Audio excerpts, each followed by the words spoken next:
Hi everyone, स्वागत है आप सबका आपके अपने चैनल पर। आज हम कम्युनिकेशन स्किल के एक और वीडियो के साथ आपके सामने मौजूद हैं। इस वीडियो का फर्स्ट पार्ट ऑलरेडी हमारे चैनल पर अपलोड किया जा चुका है। अगर अभी तक आपने उस वीडियो को नहीं देखा है तो उस वीडियो का लिंक एंड स्क्रीन और डिस्क्रिप्शन में आपको मिल जाएगा। तो देर न करते हुए वीडियो को स्टार्ट करते हैं। आज हम लोग पढ़ेंगे सेशन 5 का topic barrier to effective communication. सबसे पहले समझते हैं आखिर इफेक्टिव कम्युनिकेशन होता क्या है। हमने अभी तक पढ़ा कि एक कम्युनिकेशन का अलग अलग तरीका होता है, नॉन वर्बल, वर्बल, विजुअल। ये तीन तरीके हमने पढ़ा है कम्युनिकेट करने का। हालांकि ये तीनों ही मेथड तब तक इफेक्टिव नहीं होंगे जब तक इसके कुछ बेसिक प्रिंसिपल्स को हम फॉलो नहीं करेंगे। तो इस बेसिक प्रिंसिपल्स में 7 सी आते हैं। कौन कौन से होते हैं? 7 सी में आपका आता है clear, concise, concrete, correct, coherent, complete and courteous. समझते हैं इन 7 सीज का मतलब क्या होता है। किसी भी इफेक्टिव कम्युनिकेशन के लिए इन 7 सीज का होना काफी जरूरी है। अगर इनमें से एक भी मिसिंग रहा तो आपका कम्युनिकेशन इफेक्टिव नहीं रहेगा, उसको मिसकम्युनिकेट किया जा सकता है। तो उन 7 सीज का मतलब क्या है समझते हैं। पहला क्लियर। क्लियर का मतलब हुआ कि आप जो भी कम्युनिकेट कर रहे हो वो बिल्कुल चाहिए होना क्लियर, एम्बिगियस होना पॉसिबल नहीं है। दूसरा कॉन्साइज। अब जो भी कह रहे हो, जो भी चाहते कम्युनिकेट करना, उसको काफी सिंपल भाषा में, सिंपल शब्दों में उसको क्या करो, कम्युनिकेट करो। तीसरा है कॉन्क्रीट, मतलब कम से कम शब्दों में और एग्जैक्ट फैक्ट के साथ आप क्या करोगे, कम्युनिकेट करने का काम करोगे। आपका कॉन्क्रीट में आता है। फोर्थ आपका आता है करेक्ट। इसमें ध्यान देने वाली बात होती है कि आप जो भी कम्युनिकेट कर रहे हो, लिखकर खासकर, इसमें आपके स्पेलिंग मिस्टेक्स और ग्रामर मिस्टेक होना जरूरी नहीं है। फिफ्थ आपका आता है कोहेरेंट। कोहेरेंट का मतलब हो रहा है कि आप जो भी टॉपिक पे कम्युनिकेट करने का काम कर रहे हो वो टॉपिक सेंसिबल हो और जो भी बातें आप कह रहे हो वो बातें उस टॉपिक से रिलेटेड हो। फॉर एग्जाम्पल, अगर मैं आपको एक वीडियो बना के दे रहा हूँ जिसमें ये बता रहा हूँ कि आपको अपने एग्जाम का प्रिपरेशन कैसे करना है, तो उसमें जो भी टॉपिक मैं बताऊंगा वो सारे टॉपिक्स, वो सारे कंटेंट आपके इस बात से रिलेटेड होंगे कि आपको अपना जो प्रिपरेशन है एग्जाम का वो करना किस तरीके से है, कौन कौन से मेथड होंगे। उनमें मैं बाकी चीजों को इन्वॉल्व करने की कोशिश नहीं करूंगा। तो वो हो गया कोहेरेंट। सिक्स्थ आपका है कंप्लीट, मतलब आप जो इन्फॉर्मेशन दे रहे हो वो कंप्लीट हो, आधा अधूरा ना हो। जैसे अगर मैं कह रहा हूँ कि कल आपका एग्जामिनेशन है, तो कल आपका एग्जामिनेशन है बट किस वक्त है, कितने वक्त का एग्जामिनेशन है, तो ये होगा आपका कंप्लीट इन्फॉर्मेशन। अगर मैं सिर्फ ये कहता हूँ कल आपका इन्फॉर्मेशन है तो ये आपका हो जाएगा इन्फॉर्मेशन मैं दे तो रहा हूँ बट वो आधा अधूरा इन्फॉर्मेशन होगा। लास्ट आपका कर्सियस, मतलब जो भी आप इन्फॉर्मेशन दो, जो भी आप कम्युनिकेशन करो, वो काफी विनम्रतापूर्वक, फ्रेंडली इन्वायरमेंट में होना जरूरी है। अब ये तो हो गया 7 सीज ऑफ कम्युनिकेशन। इसके बाद आपका आता है वो है बैरियर टू कम्युनिकेशन, मतलब इफेक्टिव कम्युनिकेशन होने के लिए कौन कौन से बैरियर, कौन कौन से कठिनाइयों का सामना हमें करना पड़ता है। पहला है physical barrier. Physical barrier is the environmental and natural condition that act as a barrier in communication in sending message from sender to receiver। जो भी फिजिकल बैरियर या एनवायरमेंटल बैरियर काम करते हैं जो कि आपको एक पर्सन से सेकेंड पर्सन तक सही से कम्युनिकेट करने की आजादी नहीं देता, वो आता है फिजिकल बैरियर में। एग्जाम्पल के लिए, अगर आप किसी को टेक्स्ट मैसेज करते हो, ठीक है, उसके रिस्पेक्ट में अगर किसी से फेस टू फेस बात करते हो तो ज्यादा वो इफेक्टिव माना जाता है। ये आपको हो गया फिजिकल बैरियर, ठीक है। नेक्स्ट टॉपिक आपका लिंग्विस्टिक बैरियर। लिंग्विस्टिक बैरियर मतलब हो गया कि जब कम्युनिकेशन में लैंग्वेज एक इंपॉर्टेंट रोल प्ले करता हो। एग्जाम्पल के लिए दो लोग हैं, एक मान लीजिए कि वो मलयालम भाषा बोलते हैं और एक बंगाली भाषा बोलते हैं, ठीक है। अब दोनों एक दूसरे की भाषा को समझ नहीं पा रहे हैं, दोनों को कम्युनिकेट करना है, तो वहां पे उन्हें किसका सामना करना पड़ेगा, वहां पे उनको लैंग्वेज बैरियर का सामना करना पड़ेगा, ठीक है। थर्ड आपका आता है interpersonal barrier. Barrier to interpersonal communication occurs when the sender message is received differently from how it was intended। मतलब कि इंटरपर्सनल बैरियर तब आता है जब मेरे द्वारा भेजा गया संदेश आप तक किसी और तरीके से पहुंच जाए, ठीक है। तो उस केस में हमें इंटरपर्सनल बैरियर का सामना करना पड़ता है। ऐसे केस में ये काफी डिफिकल्ट हो जाता है ये समझना कि कौन से मैसेज को भेजा गया था और जो मैसेज मेरे तक पहुंचा है क्या वो सही है या फिर गलत। बात करते हैं ऑर्गेनाइजेशन बैरियर्स का। ऑर्गेनाइजेशन में किसी भी बातचीत के लिए, किसी भी कम्युनिकेशन के लिए एक प्रॉपर स्टैंडर्ड रूल्स और रेगुलेशन का फॉलोअप किया जाता है। यहाँ पे ये सुनिश्चित होता है कि जो हायर पोस्ट के व्यक्ति हैं उनका रिलेशन मोस्टली अपने जूनियर के साथ कैसा रहेगा, ठीक है। कोई ज्यादा उनमें कम्युनिकेशन नहीं होता, ज्यादा बातचीत होती नहीं है, सिर्फ काम से काम मतलब होता है।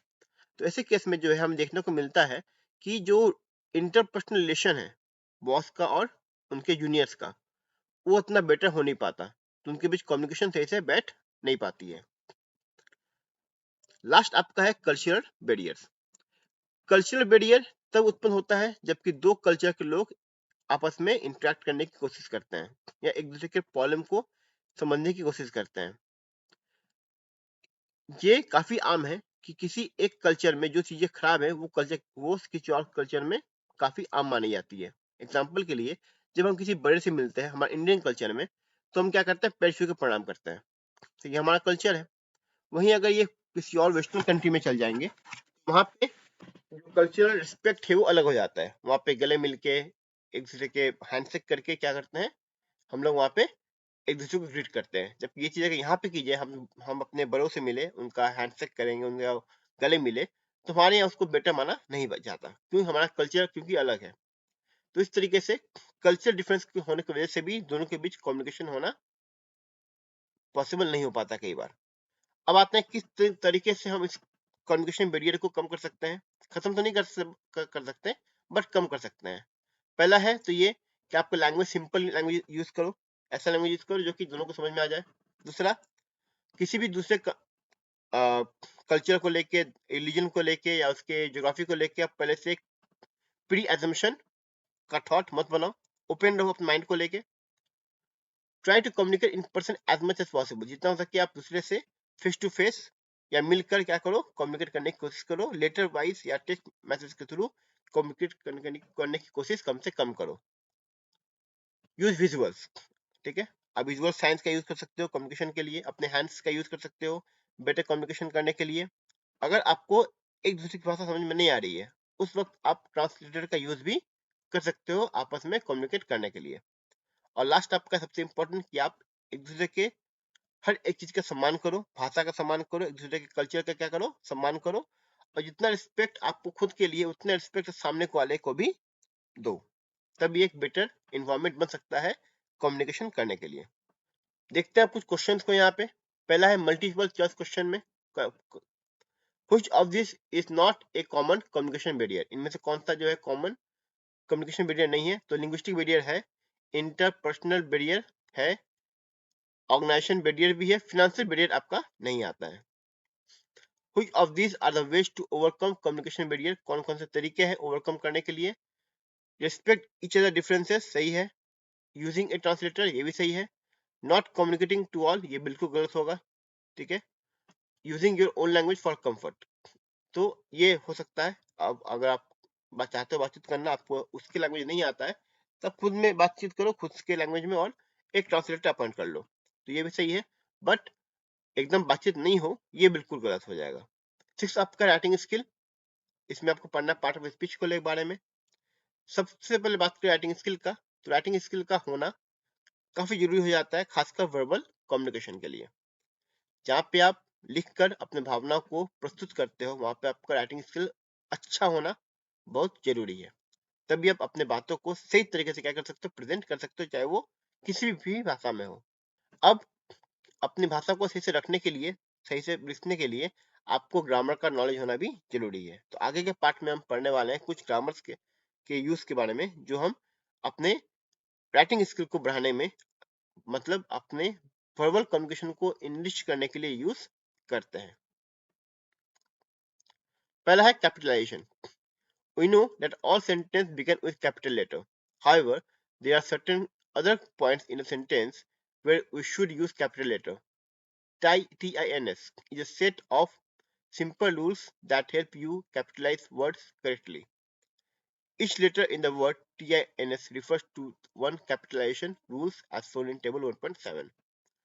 कह रहा है कि हमें पता है कि सेंटेंस जब भी लिखते हैं तो पहला लेटर क्या होता है, कैपिटल में होता है, बट कैपिटल का यूज हम कहाँ कहाँ और किस तरीके से करेंगे उसका कुछ रूल बुक बना हुआ है। तो वो रूल बुक क्या है, वो रूल बुक यहाँ पे दिया हुआ है, TINS, ठीक है, ये आपको रूल बुक कह सकते हो आप इसको। अब इसमें क्या है, अल्फाबेट व्हाट इट शोज, मतलब क्या क्या शो करेगा। T आपका आएगा titles, word I, N for names, S for starting letter of sentence. Rule: capitalize the first letter in the title used before people's name. अगर किसी व्यक्ति का नाम आता है तो वहां पे आप क्या करो, कैपिटल लेटर का यूज करो एज अ टाइटल। आई में क्या हो गया, capitalise the letter I when it is used as a word, मतलब जब एक वर्ड के रूप में आई का इस्तेमाल किया जाएगा, मतलब एज ए प्रोनाउन उसका यूज किया जाएगा, वो कैपिटल में आपका यूज होगा। नेम्स, किसी भी व्यक्ति का, जगह का, दिन का, महीने का जो नाम होगा वो क्या रहेगा आपका, हमेशा उसका फर्स्ट लेटर कैपिटल रहेगा। स्टार्टिंग लेटर ऑफ सेंटेंस, मतलब जब भी किसी सेंटेंस को आप क्रिएट करोगे तो उसका भी फर्स्ट लेटर क्या रहेगा, हमेशा कैपिटल में रहेगा। ये रूल्स कहता है। एग्जाम्पल की बात करें यहाँ पे, जैसे आपका टाइटल्स में हो गया doctor Malik, doctor Pandey, mister Pandey, missus Pandey, ये आपको हो गया। आई में हो गया जैसे कि he said that I should accompany him to mall, यहाँ पे आई जो है वो प्रोनाउन भी है, साथ साथ ये कैपिटलाइजेशन रूल्स को फॉलो भी करता है। फिर आपका आता है एन, नेम्स। अब इसमें क्या आता है, the summer break is starting this Friday and will continue till the end of June. इसमें हम लोग दिन, महीने और जगह के बारे में उल्लेख करते हैं, ठीक है, और जब उल्लेख करते हैं तो उसमें फर्स्ट लेटर क्या रहेगा, आपको हमेशा कैपिटल में रहेगा। लास्ट आपका है S, the little girl lost her book, मतलब इसमें ये दर्शाने की बात की जा रही है कि एक सिंपल सेंटेंस जो होता है एफर्मेटिव सेंटेंस, वहां पे भी हम लोग क्या करेंगे, कैपिटल लेटर का यूज करेंगे। नेक्स्ट आपका आता है पंक्चुएशन। जब भी कोई आप सेंटेंस लिखते हो तो उसमें अलग अलग पंक्चुएशन मार्क्स का इस्तेमाल करते हो, जैसे कॉमा, फुल स्टॉप, आपका हैशटैग, फिर आपका क्वेश्चन मार्क, एक्सक्लेमेशन मार्क, और इन सब मार्क्स का, इन सब सिंबल्स का अपना खुद में एक मतलब होता है। और उनका मतलब क्या होता है वो समझते हैं। पहला आपका फुल स्टॉप, फुल स्टॉप बताता है कि ये सेंटेंस यहाँ पे एंड हो गया, ठीक है। सेकंड आपका है कॉमा, कॉमा मतलब बताता है कि ये सेंटेंस यहाँ कुछ देर रुकेगा और फिर यहाँ से आगे बढ़ेगा। ये दो सेंटेंस के को सेपरेट करने के काम आता है कॉमा। थर्ड आपका क्वेश्चन मार्क, ये तब अप्लाई करते हैं हम लोग जब क्वेश्चन में, मतलब जो हम देन स्टेटमेंट उसमें कोई क्वेश्चन छिपा हो, जैसे कि what is your name, where do you live, ये है तो स्टेटमेंट, लेकिन इसमें क्वेश्चन छिपा हुआ है, ये आपको आ जाएगा कौन सा, क्वेश्चन मार्क में आ जाएगा। एक्सक्लेमेशन मार्क, जहां भी आप चीजों को समझते हो कि आप चौंक रहे हो, आप बहुत ज्यादा खुश हो, आपकी फीलिंग को दर्शाने का काम करता है, तो वहां पे क्या आएगा, आपका एक्सक्लेमेशन मार्क का यूज किया जाएगा।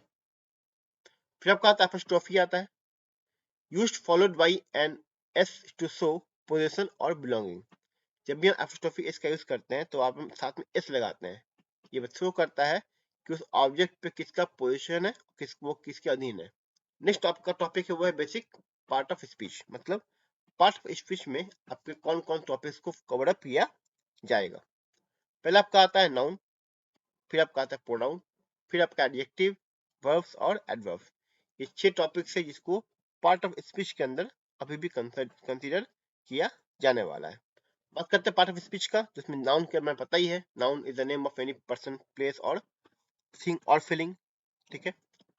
Pronoun, word which are used in the place of noun, noun की जगह पे जिस वर्ड का यूज किया जाएगा उसे कहते हैं प्रोनाउन। जैसे कि मान लो कि योगेश, तो योगेश एक नाम है एक आदमी का, वहां लिख देंगे ही, तो हो जाएगा यहाँ पे ही से हम क्या करते हैं, योगेश को रिप्रेजेंट करने का काम कर रहे हैं। जैसे आपका adjective, word that describes other words, word जो कि किसी और वर्ड को क्या करता है, डिस्क्राइब करने का काम करता है। जैसे कि Rita is naughty girl, girl है बट क्या कर नॉटी क्या मत कह रहा है, बता रहा है वो क्या है, नॉटी है, ठीक है, गुण को बताने का काम कर रहा है। तो जहाँ गुण की बात आ जाएगी वहां पे क्या आ जाएगा, एडजेक्टिव का यूज होगा। नेक्स्ट आपका आता है verb. Verb part of speech का पार्ट है, जिसमें हम लोग ये जानेंगे कि आखिर वर्ब का इस्तेमाल कैसे करते हैं और इसका यूज कैसे होता है। Word that show action is called verbs. वो वर्ड या वो सेंटेंस जिसमें कि एक्शन झलक रहा है या वो उसके थ्रू एक्शन कोई होने वाला है, तो वो आपको हो जाता है वर्ब। फिर आपका आता है adverb. Words that add meaning to verbs by answering how, how often, when and where. Adverb क्या हो गया? एडवर्ब वो सारे क्वेश्चंस हो गए जो कि आपके स्टेटमेंट के साथ जुड़ा हुआ होता है, जैसे कि आप कब कब हुआ, कैसे हुआ, ठीक, कहाँ हुआ। जैसे एग्जाम्पल की बात करें तो Kavita quickly read her book, quickly tell us how Kavita did the action. तो यहाँ पे कह रहा है कविता अपनी बुक को जल्दी पढ़ लिया, यहाँ पे क्विकली जो है वो एक्शन को शो कर रहा है, ठीक है। नेक्स्ट जो टॉपिक हमको पढ़ना है वो है सपोर्टिंग पार्ट ऑफ स्पीच। इसमें 4 टॉपिक पढ़ना है हमको। पहला है आर्टिकल, दूसरा है कंजक्शन, तीसरा है प्रीपोजिशन और फोर्थ है इंटरजेक्शन। जो सबसे आपका पॉइंट है पहला आर्टिकल। आर्टिकल में ए एंड द ये 3 वर्ड्स का यूज होता है। ये तीनों वर्ड्स हम लोग जनरली नाउन के पहले क्या करते हैं? यूज करते हैं। एंड ऐसे वर्ड के साथ होता है यूज जिसका साउंड वॉवेल जैसा होता है। ए ऐसे नाउन के साथ होता है यूज या ऐसे वर्ड के साथ होता है यूज जिनका साउंड कॉन्सोनेंट टाइप का होता है। द ऐसे पार्टिकुलर वर्ड के साथ लगाया जाता है जो कि स्पेसिफिक होते हैं, एक अकेला होता है। एग्जाम्पल की बात करें, कंट्री एक देश है तो कंट्री के सामने क्या लगेगा? ए लगेगा, एक कंट्री। बट इंडिया एक खास देश है तो लगेगा द इंडिया। नेक्स्ट आपका है कंजक्शन। कंजक्शन में हम लोग 2 वर्ड्स या 2 सेंटेंस को जोड़ने का काम करते हैं। इसमें एंड, बट, बिकॉज जैसे वर्ड्स का यूज किया जाता है 2 वर्ड्स को जोड़ने के लिए। थर्ड आपका है प्रीपोजिशन। प्रीपोजिशन 2 वर्ड्स को कनेक्ट करने के काम आता है, जिससे हमें कुछ क्वेश्चंस का आंसर मिलता है, जैसे कि where, when and how. Example के लिए, the boy is sitting under the table. तो कह रहा है कि यहाँ पे अंडर जो है, ये अंडर क्या हो जाएगा? ये आपका हो गया प्रीपोजिशन। और यहाँ पे अगर देखोगे तो क्वेश्चन एक होता है राइस कि where the boy is sitting, तो इसका आंसर आएगा the boy is sitting under the table. तो यहाँ पे वेयर आ रहा है, तो यहाँ पे जब किसी भी ऐसे सेंटेंस में जहाँ पे वेयर, व्हेन एंड हाउ का में आंसर मिलता है, वहां पे कुछ खास वर्ड का होता है यूज, उन वर्ड्स को कहते हैं हम लोग प्रीपोजिशन। नेक्स्ट आपका आता है इंटरजेक्शन। इंटरजेक्शन किसी भी स्ट्रॉन्ग इमोशन को दिखाने के काम आता है, जैसे कि हैप्पीनेस, सरप्राइज, एंगर, पेन। इन सारे इमोशन को एक्सप्रेस करने के लिए जिन वर्ड्स का यूज किया जाता है उसे कहते हैं हम लोग इंटरजेक्शन। जैसे कि वाओ, ब्रेवो, ठीक है, ये सब क्या हो गया? आपका एग्जाम्पल हो गया इंटरजेक्शन का। अब यहाँ पे कुछ क्वेश्चन दिया हुआ है, आप अपने से उन क्वेश्चन को एक बार सॉल्व कर लीजिएगा। नेक्स्ट हम आगे बढ़ते हैं टॉपिक पे। नेक्स्ट आपका topic writing skill a sentence. किसी भी सेंटेंस में 3 पार्ट सबसे जरूरी होता है। पहला सब्जेक्ट, दूसरा वर्ब और तीसरा ऑब्जेक्ट। पर्सन जो काम परफॉर्म कर रहा है वो होता है सब्जेक्ट। वर्ब हमें एक्शन को क्या करते हैं? डिस्क्राइब करने के काम आता है। और ऑब्जेक्ट पर्सन या चीज जिस पर भी एक्शन हो रहा है उसे कहते हैं हम लोग ऑब्जेक्ट। एग्जाम्पल के लिए यहाँ पे सोनिया ड्राइव से कार। सोनिया क्या हो गई? सब्जेक्ट, क्योंकि वो एक्शन को परफॉर्म कर रही है। ड्राइव वो एक्शन है, और कार क्योंकि कार पे एक्शन परफॉर्म किया जा रहा है, तो वो हो गया आपका object.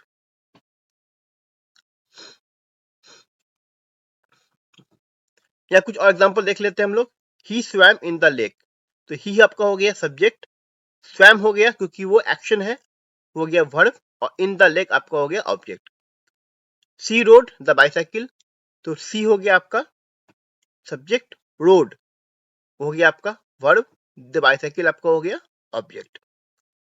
Similarly he threw the ball, he आपका हो गया सब्जेक्ट, थ्रू आपका हो गया वर्ब, द बॉल आपका हो गया ऑब्जेक्ट। बाकी इंग्लिश के सब्जेक्ट में आप इनको डिटेल से पढ़ लीजिएगा। नेक्स्ट आपका आता है टाइप ऑफ ऑब्जेक्ट। ऑब्जेक्ट दो तरीके के होते हैं, डायरेक्ट और इनडायरेक्ट। अब डायरेक्ट ऑब्जेक्ट कौन से होते हैं और इनडायरेक्ट ऑब्जेक्ट कौन से होते हैं? ऐसे ऑब्जेक्ट जिन पे की डायरेक्ट एक्शन हो रहा है वो हो गया आपका डायरेक्ट ऑब्जेक्ट, और ऐसे ऑब्जेक्ट जिन पे की डायरेक्ट ऑब्जेक्ट नहीं हो रहा है वो हो गया इनडायरेक्ट ऑब्जेक्ट। अगर बात करें एग्जांपल से समझने के लिए तो ये क्या समझेंगे हम लोग? यहाँ समझते एग्जांपल से हम लोग। She bought a bicycle for her son. तो सी क्या हो गया? सब्जेक्ट। बॉट आपका हो गया वर्ब। अब ये किसके लिए क्या खरीदी? ये खरीदी ये बाइसाइकिल। तो मेन आपका ऑब्जेक्ट क्या है आपका यहाँ पे? बाइसाइकिल। और किसके लिए खरीदी? हो गया सन। तो फॉर हर सन आपका हो गया क्या? Indirect object. ए बाइसाइकिल हो गया आपका। इसको आप ऐसे समझो कि बिना इनडायरेक्ट ऑब्जेक्ट के भी आपका सेंटेंस कंप्लीट हो सकता है। एग्जांपल के लिए हम लिखते हैं सी बॉट ए बाइसाइकिल। तो सी बॉट ए बाइसाइकिल से ही आपका सब्जेक्ट, आपका जो सेंटेंस है वो क्या हो जाएगा? कंप्लीट हो जा रहा है। तो यहाँ पे फॉर हर सन एक एक्स्ट्रा ऑब्जेक्ट है जो इसमें ऐड किया गया है। जैसे भी आप पता कर सकते हो कि कौन सा डायरेक्ट ऑब्जेक्ट है, कौन सा आपका इनडायरेक्ट ऑब्जेक्ट है। कुछ और एग्जांपल देख लेते हैं हम लोग। Ravi repair his car. तो रवि आपका सब्जेक्ट है, रिपेयर क्या हो गया? वर्ब। हिज कार आपका हो गया ऑब्जेक्ट। तो यहाँ पे हिज कार आपका डायरेक्ट ऑब्जेक्ट है, यहाँ पे कोई इनडायरेक्ट ऑब्जेक्ट नहीं है। The children played football. The children आपका हो गया सब्जेक्ट, प्लेड हो गया आपका वर्ब, फुटबॉल आपका हो गया ऑब्जेक्ट। तो यहाँ भी आपका डायरेक्ट ऑब्जेक्ट है, इनडायरेक्ट ऑब्जेक्ट नहीं है। The parents sent him a post card. तो यहाँ पे जो है आपका सेंट आपका हो गया वर्ब। द पेरेंट्स हो गया आपका सब्जेक्ट, ठीक है। पोस्ट कार्ड भेजा गया है तो मेन है आपका पोस्ट कार्ड। तो ये आपका हो गया डायरेक्ट ऑब्जेक्ट। और हिम किसको भेजा गया है? उसे भेजा गया है, तो वो हो गया आपका इनडायरेक्ट। तो याद रखिएगा हिम वेयर इस जब हाउ वर्ड वाला का आंसर जो आएगा वो आपको होगा इनडायरेक्ट ऑब्जेक्ट में आ जाएगा। She bought his daughter a computer. Next आपका टाइप ऑफ सेंटेंस। इसमें दो तरीके का पढ़ना है आपको, एक्टिव एंड पैसिव सेंटेंस। यहाँ पे दो एग्जांपल दिया हुआ है, आप देख सकते हो। पहला आपका यहाँ पे है Ram is reading a book. दूसरा है a book is being read by Ram. इन दो सेंटेंस में एक चीज कॉमन है कि यहाँ पे बुक को पढ़ा जा रहा है, ठीक है। बट किसके द्वारा पढ़ा जा रहा है और कौन पढ़ रहा है ये इंपॉर्टेंट है। तो पहले सेंटेंस में कह रहा है कि राम एक सब्जेक्ट है, ठीक है। इज रीडिंग आपका ऑब्जेक्ट वर्ब है, और एक बुक क्या हो गया? ऑब्जेक्ट। तो राम एक ऑब्जेक्ट बुक है, इसको पढ़ रहा है, ठीक है। नेक्स्ट आपका है a book is being read by Ram. तो बुक जो बुक था यहाँ पे ऑब्जेक्ट वो पहले आ गया, किसके द्वारा पढ़ा जा रहा है? तो राम के द्वारा पढ़ा जा रहा है। जब इस टाइप का सेंटेंस स्ट्रक्चर होगा वो क्या हो जाएगा? आपका आपका पैसिव हो जाएगा। तो आप जब कोई पहला रहेगा इस टाइप के स्ट्रक्चर में तो आपका हो जाएगा एक्टिव सेंटेंस। सेंटेंस जिसमें कि सब्जेक्ट उस पर्टिकुलर एक्शन को कर रहा है वो हो गया आपका एक्टिव वॉइस। जबकि ऐसे सेंटेंस जिसमें कि आपका सब्जेक्ट एक्शन को रिसीव कर रहा है उसे कहते हैं पैसिव वॉइस। बाकी इसकी डिटेल में आपको इंग्लिश सब्जेक्ट में सही से डिटेल में इसको पढ़ना होगा। बात करते हैं कुछ और टाइप के सेंटेंस का। तो पहला आपका डिक्लेरेटिव सेंटेंस, जिसमें कि आपका एक होता है स्टेटमेंट और उस स्टेटमेंट के बाद आपको फुल स्टॉप लगा होता है, वो आपको हो गया डिक्लेरेटिव सेंटेंस। सेकेंड आपका आता है इंटरोगेटिव सेंटेंस, जिसमें कि आपको क्वेश्चन पूछते हैं आप लोग तो आपको क्वेश्चन मार्क लगा होगा। थर्ड आपका हो जाता है एक्सक्लेमेटरी सेंटेंस, जिसमें कि आपके पास कोई ना कोई इंटरजेक्शन मार्क्स जो होते हैं, ठीक है, जैसे कि आपका एक्सक्लेमेशन मार्क वगैरह वहां पे लगा होगा तो हो गया आपका एक्सक्लेमेटरी सेंटेंस। ऑर्डर और इंपेरेटिव सेंटेंस, ऐसे सेंटेंस जिसमें कि कमांड हो, रिक्वेस्ट हो, एडवाइस दिया हो, वो आपका हो जाएगा इंपेरेटिव सेंटेंस। नेक्स्ट आपका है paragraph. By now you have understood how to form correct sentence by identify the various components that make up a sentence just as a group of words form a sentence. A group of sentence form a paragraph. However, to qualify as a paragraph, all the sentence within it must have a common idea or theme. बात करते हैं paragraph होता क्या है और paragraph लिखते कैसे है, ठीक है। तो सिंपल बात है, सेंटेंस को क्रिएट करने के लिए एक चीज जरूरत होती है, वो ये है कि जो वर्ड्स है वो एक पार्टिकुलर ऑर्डर में क्या हो, अरेंज हो, ताकि उनमें से एक मीनिंगफुल इंफॉर्मेशन हम लोग गैदर कर सके, वो होता है सेंटेंस। पैराग्राफ क्या होता है? पैराग्राफ एक उसके इलाबोरेट फॉर्म है जिसमें कि सेंटेंस को इस तरीके से अरेंज किया जाए कि उन सेंटेंस को एक ऑर्डर में पढ़ने के बाद हमें एक पर्टिकुलर इंफॉर्मेशन मिल जाए, उसे कहते हैं पैराग्राफ। तो इसी के साथ ही हम इस चैप्टर को ये पेंड करते हैं। उम्मीद करता हूँ कि ये वीडियो आपके लिए यूजफुल होगा, और अगर हमारा काम आपको पसंद आ रहा है तो प्लीज चैनल को सब्सक्राइब कर दें और हमसे जुड़े रहने के लिए नोटिफिकेशन बेल को जरूर क्लिक कर दें। मिलते हैं एक और वीडियो के साथ, तब तक के लिए नमस्कार, जय हिंद, जय भारत।